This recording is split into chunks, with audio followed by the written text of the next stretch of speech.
외동아들과의 결혼 쉽지 않네요. 정말 잘 알아보고 해야 하는 것 같아요. 저는 8년 전 지금의 남편과 결혼했고요. 남편은 외동아들이었습니다. 나중에 시부모님 부양까지 생각해서 부담이 안 됐다면 거짓말이겠지만 그런 점 다 감안하고 결혼한 거예요. 그래서 나름 며느리 노릇은 최선을 다해 했다고 자신합니다. 솔직히 말해 시어머니는 저에게 살갑게 대해주신 분은 아니었습니다. 연애할 때 남편 말로는 분명히 어머님이 저를 마음에 들어 하신다고 했거든요. 원래부터 공무원이나 교사 며느리 타령을 하셨던 분이래요. 다행스럽게도 제가 그런 직업군에 있었고 제가 키가 큰 반면에 남편은 좀 작은 편이에요. 그래서 키 큰 며느리를 꼭 좀 드렸음 하셨댔는데 제가 키가 크고요. 그런 상황에서 양가 결혼 허락차 인사를 드리러 갔었는데 제가 들은 얘기와는 다르게 어머님이 저 마음에 안 드신다고 한 번 퇴짜를 놓으셨습니다. 난 너 마음에 안 든다. 이 결혼 난 반대야. 하시는 어머님의 단호한 표정에 그저 어안이 벙벙하더라고요. 남편이 왜 그러냐고 화를 내며 여쭈어도 대답 없이 그냥 묵묵부답. 그날 눈물 펑펑 쏟으며 나왔고 남편한테도 이별을 고했었는데 일주일 뒤에 다시 부르시더니 그제야 결혼을 허락한다며 잘 살라고 하시더라고요. 나중에 시고모님께 들어보니 기선제압 한 거라고 하시더라고요. 얼마나 황당하던지요.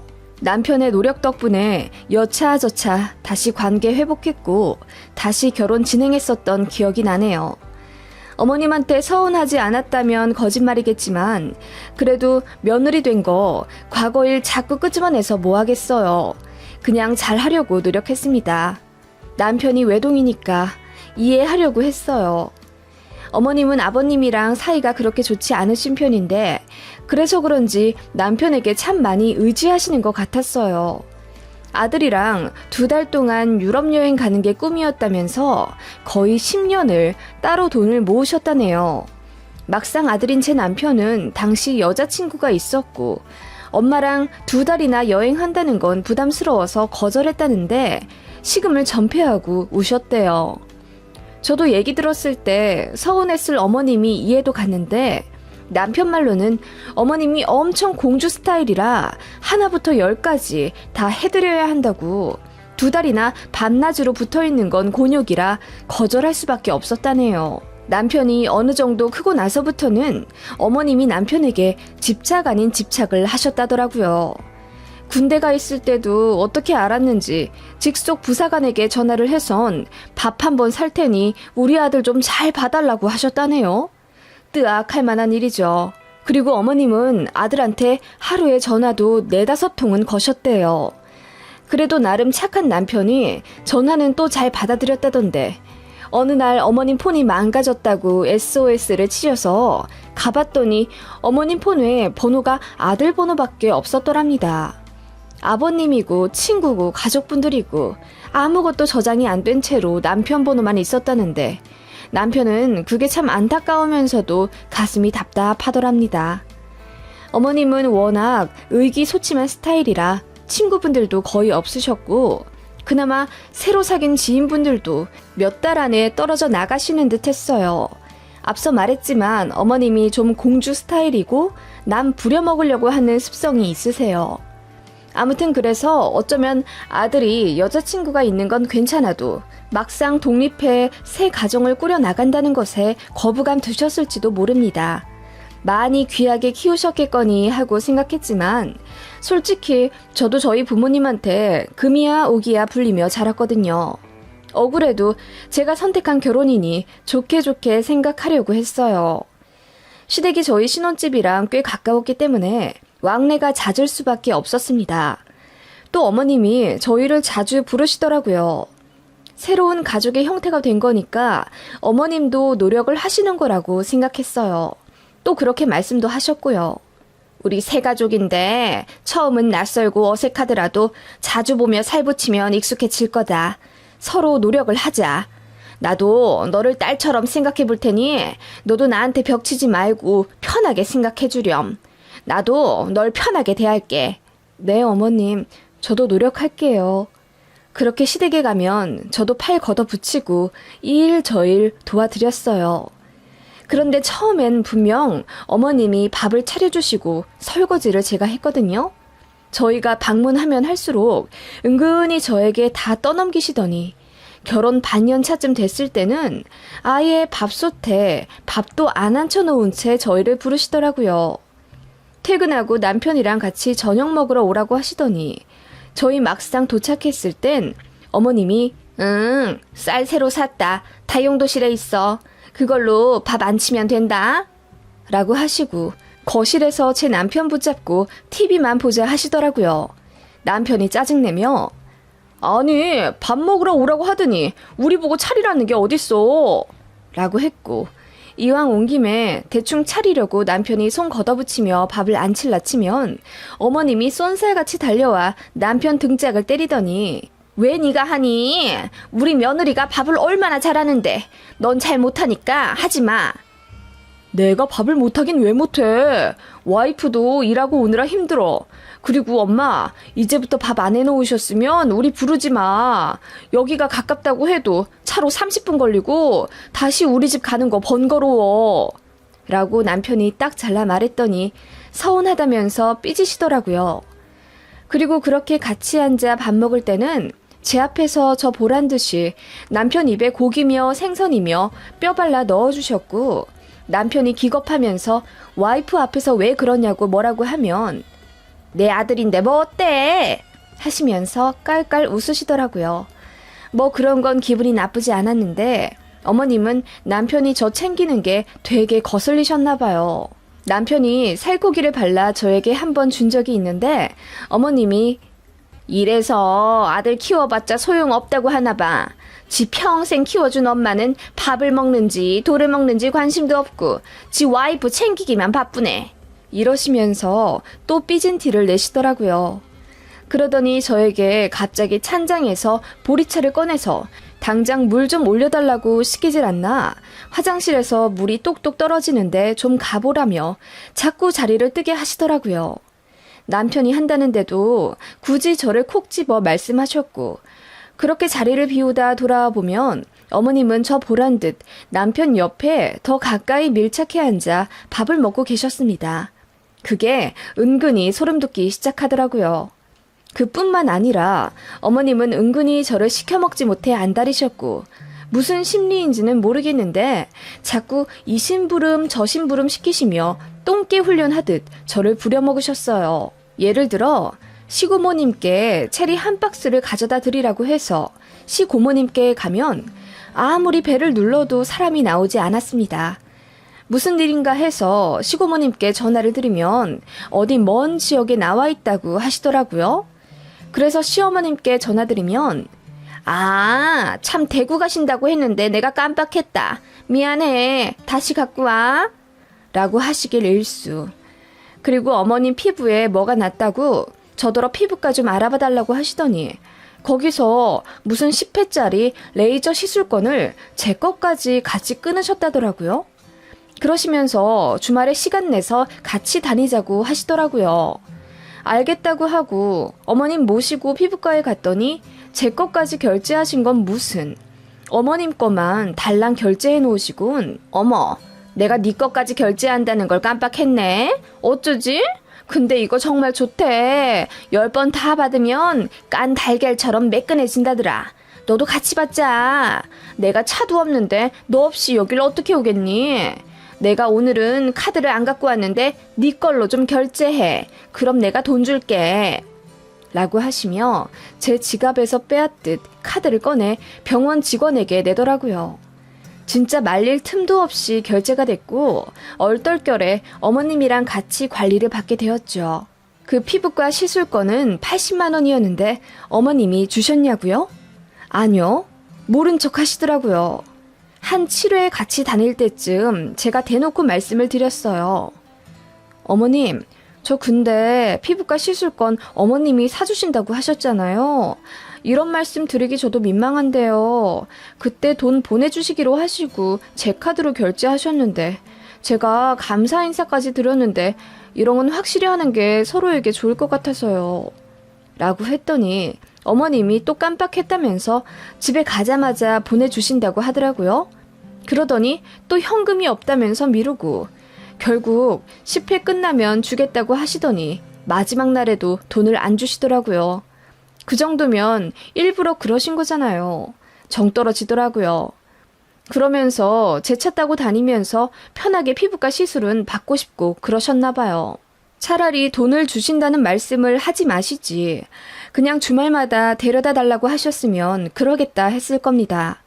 제가 남편한테 말하니까 남편이 미안해하면서 이제 어머님이랑 다니지 말라고 하더라고요.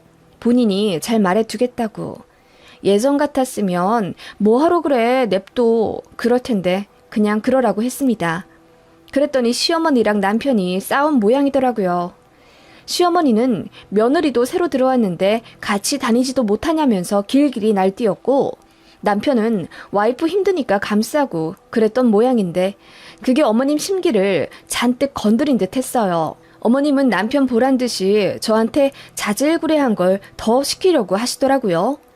예전엔 뭐 누구한테 뭐 갖다 주라 이런 심부름이더니 이제는 시댁에 뭐 온수가 안 나온다, 베란다에서 물이 샌다, 선풍기 바람이 시원찮다 등등 별의별 핑계를 다 대면서 저를 시댁으로 다급하게 부르시더니 막상 시댁 가서 살펴보면 1초도 안 돼서 해결되는 것들.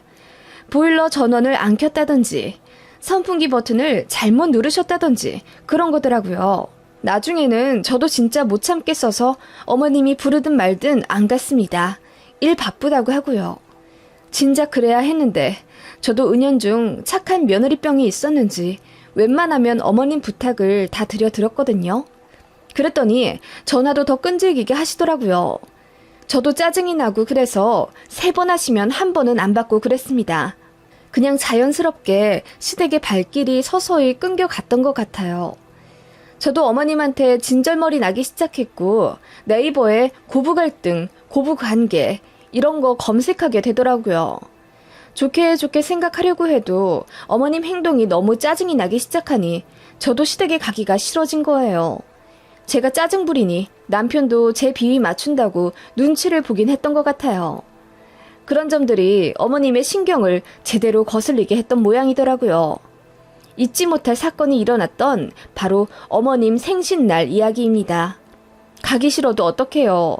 다른 날도 아니고 어머님 생신인데다 집도 가까우니 갈 수밖에 없었죠. 그래도 챙겨는 드려야 하니 7만원짜리 효도 레터링 케이크를 맞춰서 현금 두둑하게 뽑아가 시댁으로 방문했습니다. 그때가 한 달 만에 보는 날이었는데 어머님이 저희를 보자마자 눈물을 왈칵 쏟으시며 오랜만이다 우리 아들 어디 잡아먹힌 줄 알았네 라고 하시더라고요. 그 말 한마디에 어머님이 얼마나 저를 속으로 미워하셨는지 알겠더라고요. 저도 삐딱한 미소를 지을 수밖에 없었고 그렇게 시댁에 들어가니 아버님이 뭘 그렇게 큰 걸 가져오냐 하시더라고요. 그래서 제가 말했어요. 어머님 생신인데 기분 좋으시라고 특별한 문구 넣어서 케이크 좀 주문해봤어요. 라고 했더니 어머님이 하시는 말씀 정말 황당했습니다. 그래? 아이고 우리 아들 무거운 거 들고 오느라 수고했다. 라고 하시면서 남편 궁둥이를 팡팡 치시는 게 아니겠어요? 어머님 케이크 주문한다고 며칠 동안 신경 쓴 건 전데 수고한 건 들고 온 아들이라뇨.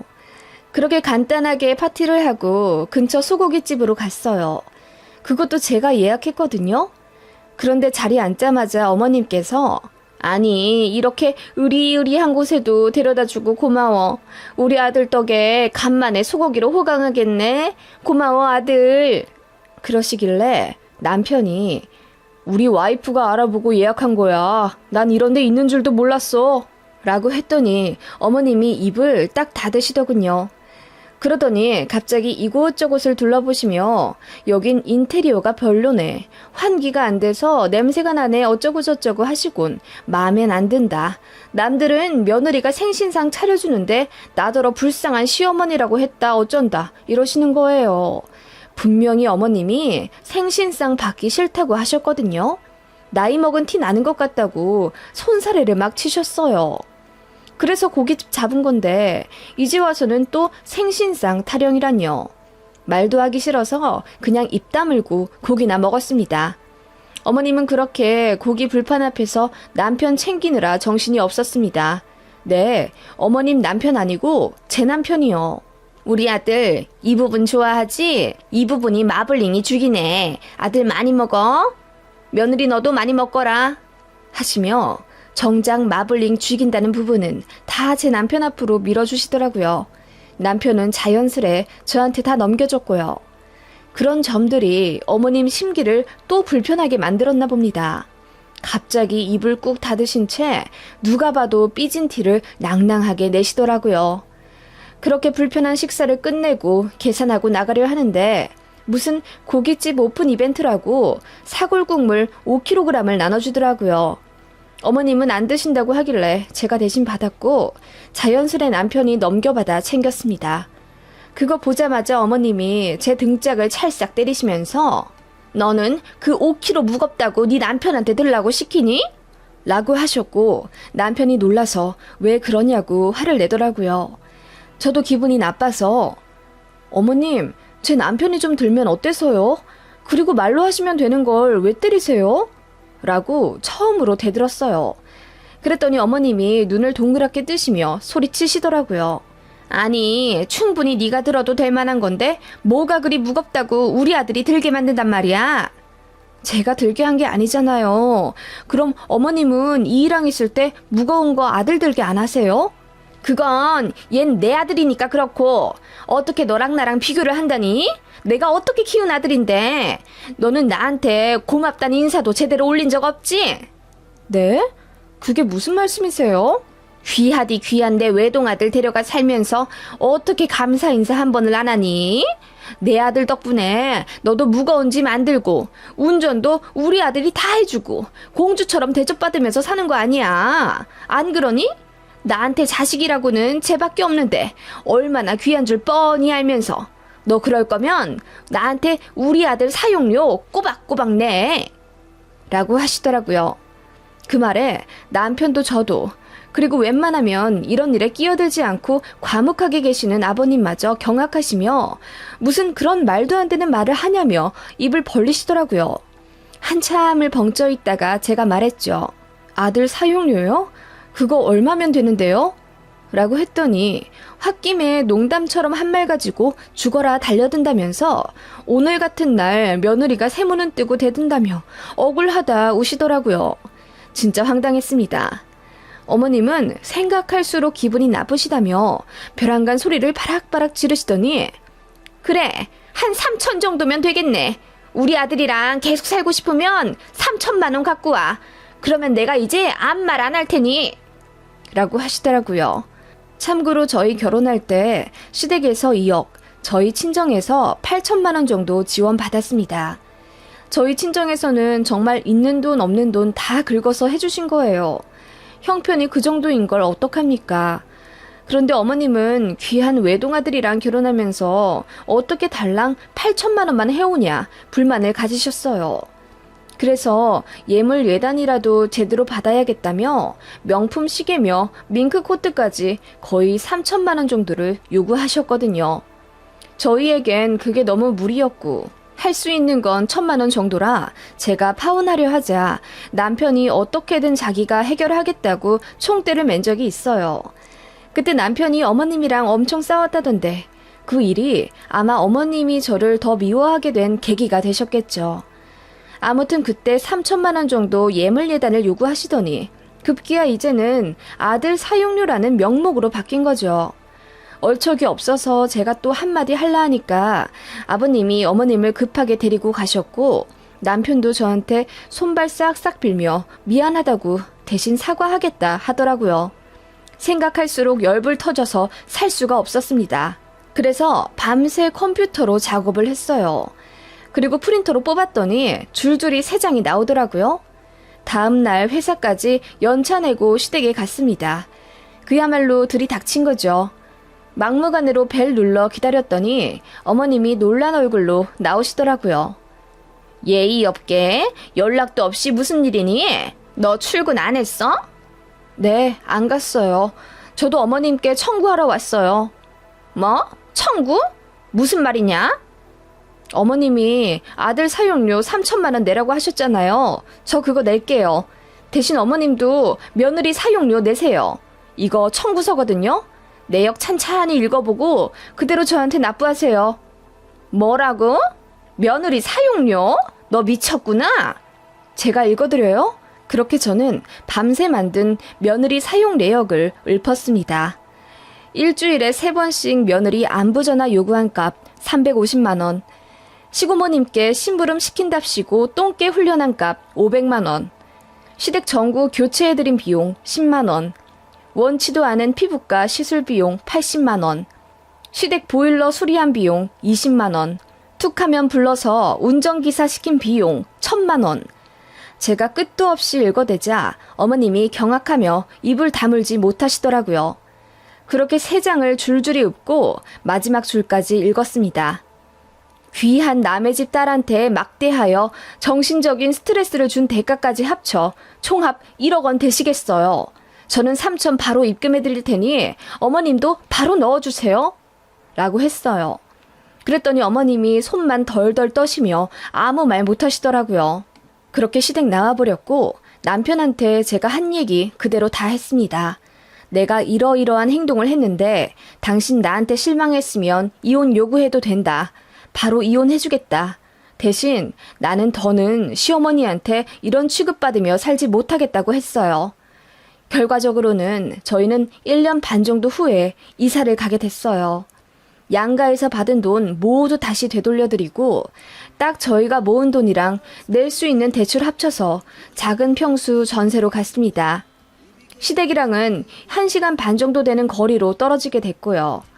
명절 아니고서는 왕래도 자제하겠다고 했습니다. 어머님이 꺼이꺼이 우시더라고요. 다시는 안 그럴 테니 그냥 그 동네 쭉 살으라고 하시는 거 남편이 바로 쳐내더라고요. 그렇게 제가 지금 이 동네에 이사 오게 된 이유였고 저는 그날 이후로 어머님이랑 전화 한 번 다이렉트로 통화한 적 없어요. 명절에도 안 가려고 했는데 저희가 아이를 낳으면서 다시 왕래는 하게 됐고요. 그나마도 구정이랑 추석 때 딱 하루만 갑니다. 어머님도 저한테 미안하다거나 딱히 그날 일에 대해 다시 언급도 안 하셨고 저도 사과드리지 않았어요. 그냥 대면대면하게 지내요. 엄청 껄끄러운 사이가 된 거죠. 어머님만 애달아 하시지만 자존심 때문에 제가 먼저 다가오길 원하셨고요. 근데 그거 아세요? 불편한 며느리가 되니 세상 편하더라고요. 시간이 많이 흐르니 제가 그때 너무 했던 건가 싶기도 한데 다시 돌아가도 그럴 것 같아요. 제가 그렇게 한번 지르지 않았다면 계속 어머님께 무수리 취급받으면서 무시당하지 않았을까요?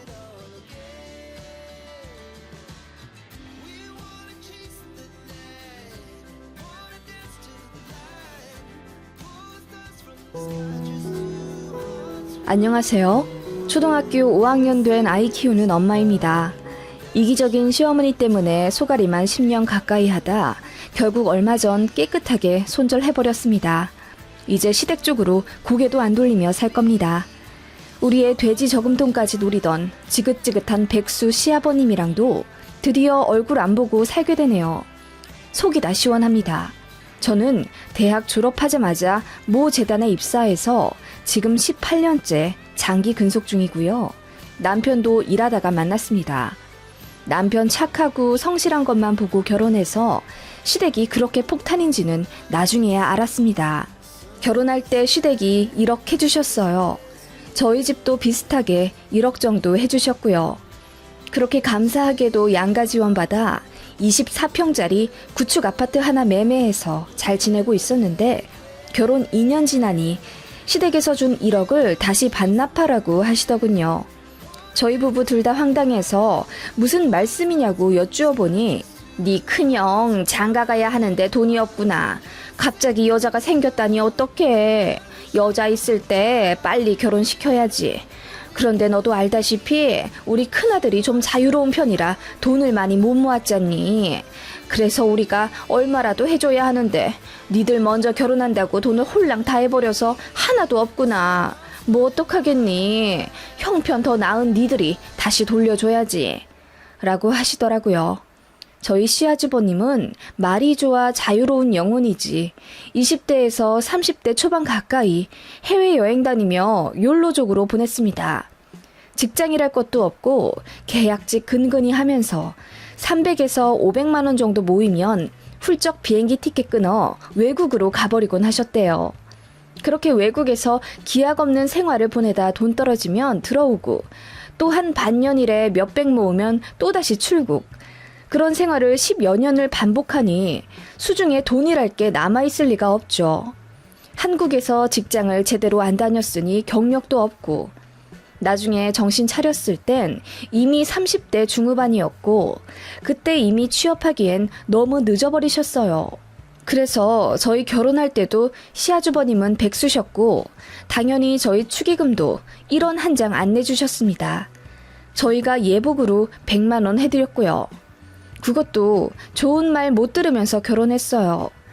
형제 사이에 순서라는 게 있는데 동생이 먼저 결혼한다고 저희더러 미안해 하라며 어찌나 눈치를 주는지. 아니 근데 저희 남편도 당시 32살이었고 저도 30살인데 그럼 언제까지 아주버님 결혼할 때까지 기다려야 하나요? 아주버님은 여자도 없고 직장도 없었는데요. 그런 이유로 저도 기분이 나빠져 은근히 파혼 생각을 내비쳤더니 시댁에서 또 다급하게 잡으시더라고요. 결혼하지 말란 얘기는 아니라면서. 그럼 뭐 어쩌라는 거냐니까 그냥 큰형한테 평생 미안한 마음을 가지고 살으래요. 앞으로 무엇이든 양보하고 베풀며 사는 동생네가 되라고.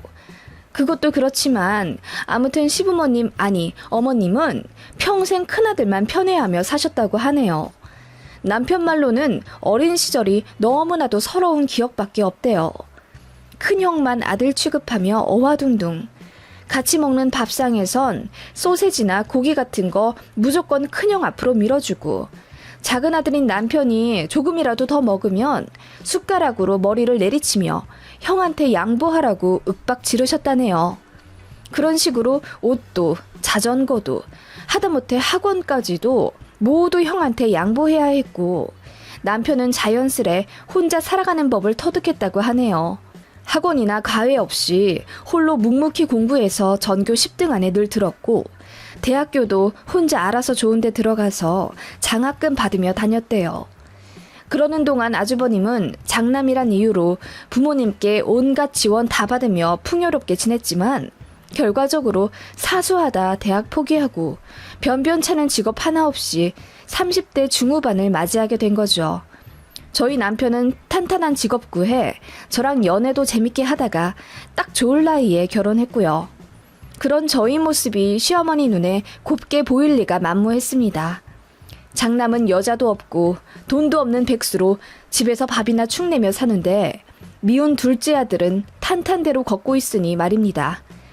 그래도 개혼이라고 수중에 모아두신 1억을 내주신 모양인데 사실은 그것도 원래 장남 주려고 모으신 돈이랍니다. 결혼하면 해주려고 했는데 저희 집에서 1억 정도 해준다고 하니 시부모 입장에서 창피하다 생각이 드셨는지 울며 겨자 먹기로 차남에게 1억을 내주신 거예요. 그 1억을 이제 다시 달라고 하신 거죠. 진짜 황당했지만 남편도 저도 그냥 군말 없이 다시 드리기로 했습니다. 어차피 안 주면 줄 때까지 사람 피말리게 하실 시어머니였으니까요. 그냥 시원하게 드리고 저도 이제 딱 정해진 선에서만 둘째 아들네 도리 하는 게 낫다고 생각했습니다. 당시에 당연히 돈 모자라서 대출 받아서 드렸죠. 참 더럽다 생각은 들었지만 솔직히 그 1억 내주시면서 얼마나 생색을 내셨는지 차라리 속 시원하더군요. 어머님은 저희에게 주신 그 1억을 빌미로 매달 50만 원씩 용돈 달라, 차 사달라 엄청 요구를 하셨거든요. 물론 저희 형편에 맞게 알아서 내드리긴 했지만 같이 1억 정도 해주신 저희 친정에서 아무 말 안 하시는 걸 보면 비교가 안 될 수가 없었죠. 아무튼 그런 시댁이었고 시아주버님도 솔직히 정상은 아니었습니다. 명절에 시댁에 가면 아주버님은 늘 씻지도 않은 지저분한 차림으로 팬티만 입은 채 나오셨어요. 제가 놀라 소리를 지르면 그제서야 멋쩍어 하면서 주섬주섬 옷을 입으셨는데 어머님은 그런 장남을 혼내시기는커녕 제 등짝을 때리셨습니다. 뭐가 그렇게 놀랍다고 소리를 질러서 우리 큰아들 무안을 주니? 어차피 같은 가족 사이인데 뭐 어떻다고? 아무튼 유나는 하시며 혀를 끌끌 차시대요. 그리고 저희가 일찍 가면 너무 일찍 와서 큰아들 잠 깨웠다고 뭐라 하시고, 또 늦게 가면 너무 늦게 와서 큰아들 기다리게 했다고 잔소리. 나중에는 순한 저희 남편도 화가 나서 큰 소리 내고 결국 시댁 도착하자마자 1시간 만에 다시 집에 온 적도 있습니다. 그런 집안인 시댁이라 저는 정도 없고요. 시댁이라면 스트레스 받고 그러니까 남편도 이제 시댁에 연락하는 건 본인이 다 하겠다며 저더러 신경 쓰지 말라고 하더군요. 시어머니가 며느리 돌이 운운하면서 왜 전화도 안 하냐고 뭐라고 하면 그냥 일하느라 바빠서 그렇다고 했어요. 그러면 어머님은 또 저더러 일하는 며느리라 생색낸다며 기분 나쁜 티를 엄청 내셨죠. 아무튼 그렇게 지내고 있는 시댁인데 얼마 전 진짜 말도 안 되는 황당한 사건이 있었습니다. 제가 결혼하고 2년 뒤쯤, 그러니까 저희 아이 100일쯤 되던 시기에 친정아빠가 혈전으로 쓰러지셨던 일이 있었습니다. 정말 기적적으로 살아나셨고 발음이 좀 어눌해지시고 걷는데 불편해지시긴 했지만 1년 정도 재활하시면서 많이 회복하셨어요. 그치만 그때 아빠가 쓰러지신 것이 저희 가족에게는 큰 충격이었습니다. 친정아빠도 이제 건강이 예전 같지 않다는 걸 느끼셨는지 멀쩡할 때 모든 걸 다 정리해두고 홀가분하게 스트레스 없이 살고 싶다며 재산을 미리 정리해서 저희 엄마, 저랑 제 동생에게 나눠주셨습니다.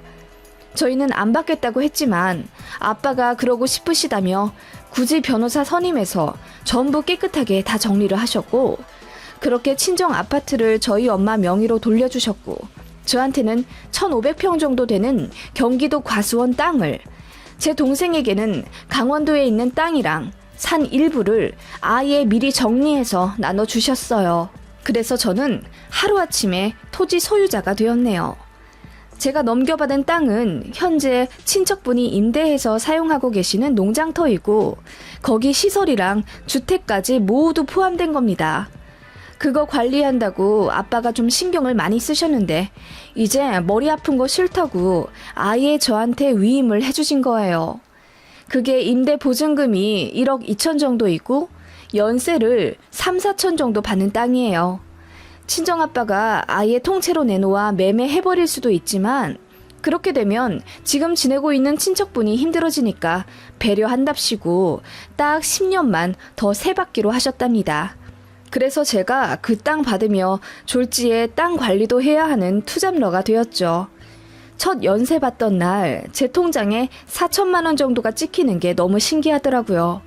세금 처리며 이것저것 제하면 수중에서 또 훌쩍 돈은 빠져나갔지만 그래도 친정 부모님께 너무 감사하더라고요. 일단 부모님 살아계시는 동안 연세를 제가 챙기는 건 아닌 것 같아서 부모님께 드렸더니 부모님도 딱 10년만 받으시겠다 하시더라고요. 그 후는 제가 챙기는 걸로 했습니다. 아무튼 그 얘기가 시어머니 귀에도 들어갔습니다. 연세를 받는다고? 1년에 얼마? 한 4천만 원 정도 되는데 명의만 저한테 돌린 거지 친정 드려야 해요. 그래? 참, 우리 며느리가 경기도에 1,500평 가진 땅 주인이 되다니 세상 신기하다. 아니, 너희 친정이 그렇게나 돈이 많으신 줄 난 몰랐네? 왜 진작 얘기 안 했어? 네? 그냥 미리 정리하신 거고 저는 벌써 그것들이 다 제 거라고 생각 안 해요. 친정아빠가 그 땅 때문에 신경 쓰실 일이 많았는데 한번 아프시고 나니까 이제 스트레스 받고 싶지 않아 하신 거예요. 그거나 어쨌든 네 명의가 된 거잖니. 참 니들은 어쩜 그렇게 일이 술술 풀리냐? 니들 보기에 반만 우리 큰아들 줬어도 지금 저렇게 살진 않을 텐데 하시며 어머님은 또다시 기승전 큰아들, 그놈의 큰아들이 잘 되길 바라시면 40 다 된 나이에 독립이라도 시켜주시지. 새끼 거를까봐 전전긍긍하시면서 집에 묶어놓으신 게 어머님이시거든요. 시아주버님도 등 따시고 배부르니까 굳이 밖에 나가 일해야 할 이유도 못 찾는 거죠. 어머님이 저렇게 알아서 다 해주시고 또 취업 스트레스 받을까 밖에 나가서 돈 벌어오라는 잔소리 한번 안 하시고 큰아들 비위 맞춰주니 시아주버님도 솔직히 정상적인 사고를 가지셨겠어요? 그러니까 제가 있든 말든 팬티바람으로 돌아다니시죠. 급기야 저희 아이가 받은 용돈도 탐내하는 황당한 큰아빠예요. 이야, 준수 할아버지 할머니한테 용돈도 받고 좋겠다. 걸어 다니지도 못하는데 벌써 용돈을 받네. 엄마가 뺏어가기 전에 이 큰아빠한테 맡겨. 큰아빠가 돈 불려줄게. 그래서 나중에 준수 대학교 들어가면 50만 원 줄게. 오케이? 하시며 저희 아이 주머니에 있는 5만 원짜리를 쏙 빼가려고 하시더라고요. 제가 손사래를 치며 이거 준수 저금통에 넣어줄 돈이에요. 아주버님 다시 돌려주세요. 그랬더니 어머님이 혀를 끌끌 차시며 저거 돈 욕심 많은 것 좀 봐. 조카가 큰아빠한테 다시 돈 좀 줄 수 있지. 어차피 우리가 준 돈 아니냐? 너도 참 야박하다. 그러시더군요. 그런 사람들이어서 제가 땅 명의 이전한 거 시댁에 밝히고 싶진 않았는데 하필이면 그 과수원 토지가 시댁이랑 차로 1시간도 안 걸리는 거리라 왔다 갔다 하다가 어떻게 알게 되셨거든요. 제가 땅 못 박았죠. 이름만 제 거지 연세는 친정 드린다고. 그러니까 시어머니가 입맛을 딱 다시는 게 느껴져서 제가 그 이후로는 땅 얘기 절대 안 했습니다. 자꾸 어머님이 그 동네 이야기하면서 저한테 땅 얘기 물어보시고 그러셔도 입 딱 닫았더니 눈치 보시더군요. 그러다가 이제 아주버님이 결혼을 하신 거고요. 역시나 직업이 없으신 상태로 한 결혼이고 손이 동서도 딱히 돈을 안정적으로 버는 직업은 아닙니다. 그렇다 보니 시댁에 합가하게 되었는데 그 일로 시어머니와 형님이 고부 갈등을 겪는 것 같더라고요. 역시나 돈 문제로 시댁 집안이 시끄러워졌고 결국 아주버님이 도마 위로 오르게 되었습니다.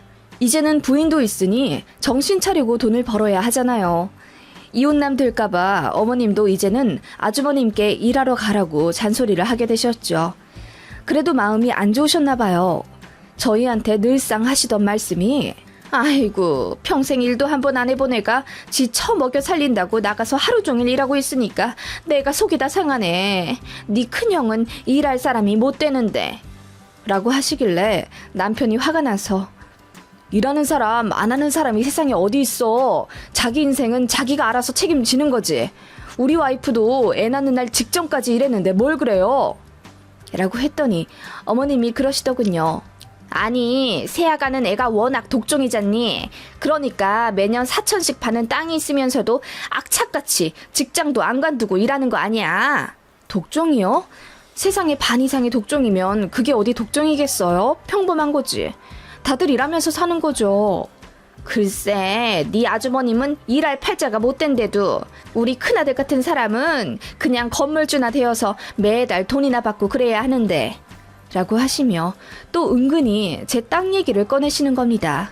어멈, 다음 연세 받는 날이 언제라고? 매년 연말에 받던가? 네, 연말이요. 우리 집 근처에 있는데도 내가 그 땅을 한 번도 못 가봤네. 언제 날 좋을 때 거기 구경이나 가보자. 뭐 블루베리랑 이것저것 많이 심으셨다면서 옆에 하천도 있고 집도 잘 해놨다던데 한번 가보지 뭐. 제가 왜 가요 거길. 사시는 분 불편하시죠? 제가 딱 잘라 말하자 어머님은 입맛을 쩍 다시며 그래도 자기가 땅 주인 시어머니이고 가까운 동네 사람인데 어떻게 한번 안 가보냐며 계속 조르시더군요. 동네 사람은 무슨 동네 사람. 차로 1시간인데요. 그렇게 몇 번 제 간을 보시더니 급기야 사건이 터진 건 추석 명절날이었습니다.